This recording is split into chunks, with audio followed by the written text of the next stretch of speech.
يا السلام عليكم، نهاركم ابيض وزي الفل.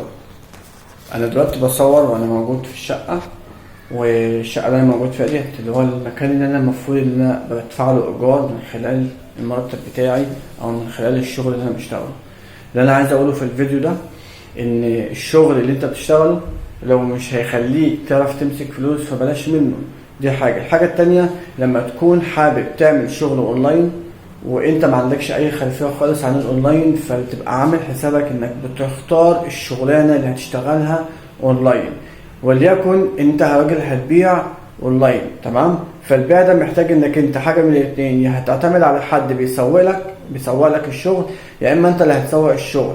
ففي تلك الحالتين لو انت هتعتمد انك انت اللي هتسوق وانت اللي هتعمل، فانت عندك وقت لازم تتعلم ازاي تفتح متجر، وازاي تتعلم انك انت تبيع وتسوق وتسعر القصص دي كلها علشان تقدر انك انت تبيع وبعد فترة تبدأ تحقق ربح.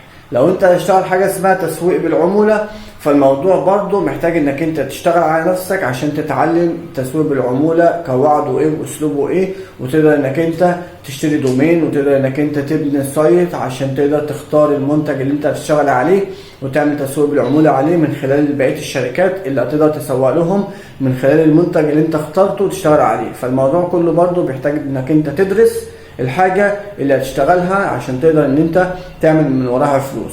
طيب القصة دي كلها مش بتتم غير لما بيكون معاك لغة انجليزي. ليه؟ علشان التسويق الالكتروني بيحتاج انجليزي، عشان انت مش هتسوق في بلدك في مصر، هتسوق بره مصر، عشان المنتجات بالطبيعي ان هي بتحقق ربح عالي من خلال انك انت بتشتغل على الويب سايت، ومن خلال انك انت بتشتغل على برامج لها علاقة بان هي تقرا لك البيانات بتاعة العملاء وبيانات البيع والشراء والعميل المحتمل والعميل المستهدف والكلام ده كله. فكل ده بنسبة كبيرة في منه في الوطن الأجنبي أكتر من الوطن العربي. فده مش هيخليك تعرف تمسك فلوس غير لما بتكون بتعرف تتعلم لغة.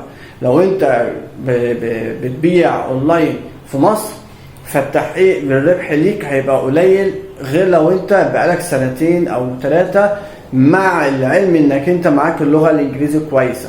يعني معاك اللغة الإنجليزي كويسة وبتشتغل في المحتوى على مصر وبتبيع لمصر وبتسوق وكده، فهتعرف تبيع سواء بقى دروب شيبن او سواء انك انت هتبيع لامازون او هتبيع لاي موقع تاني. فطالما عارف الانجليزي هتعرف تبيع وتعرف تسوق. طب لو انت مش عارف الانجليزي هتلاقي نفسك افرج انك انت بتعمل فيديوهات وتنزلها، وحتى مش هتعرف ان انت تسوق للفيديوهات بتاعتك، مش هتعرف انك انت تكتب كلمات بحث دلالية كتيرة عشان فيديوهاتك تنتشر.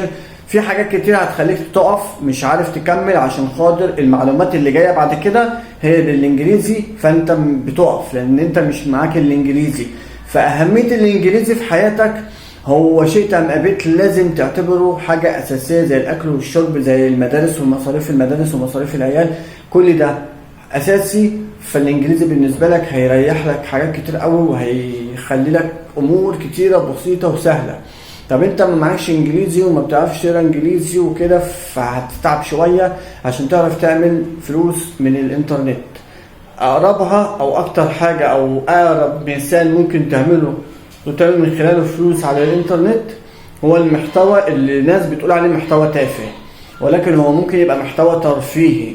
يعني ان انا فاتح الكاميرا وبلعب زي بابجي او بلعب العاب مسلية عن طريق الكمبيوتر ومصور نفسي وانا بلعب بالالعاب، ففي ناس بتبقى مهتمية ان هي تتفرج على الفيديو ده، تبقى متابعة اللعبة دي وانا بلعبها، فهنا بحقق مشاهدات، هنا بحقق نسبة مشاهدات وبعد كده اشتراكات ان الشخص ده بيلعب الالعاب دي كتير، فببدأ العيال يندمجوا معاه ويتعلموا منه الالعاب دي، فبيبدأ الموضوع يتطور معاك انك انت بتقفل جيم في اللعبة دي وبعد كده بتخش على اللعبة اللي بعدها واللعبة اللي بعدها وهكذا.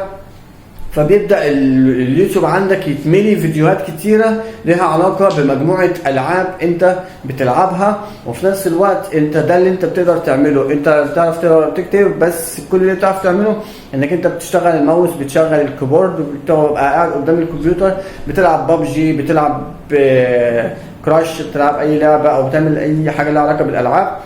فده لواحد ما بيعرفش إنجليزي خالص ومش حابب ان هو يتعب نفسه في الانجليزي خالص، فدي اقرب حاجه ليك. المحتوى المصري لما يكون محتوى ترفيهي كتير، فده بيساعد انك انت تنتشر شويه، وبيساعدك بعد كده ان انت بعد ما بتنتشر بتقدر توصل للشروطات بتاعه اليوتيوب، فتقدر تحقق ربح. القصص دي كلها برضو محتاجه وقت عشان تقدر تخطي الخطوات دي.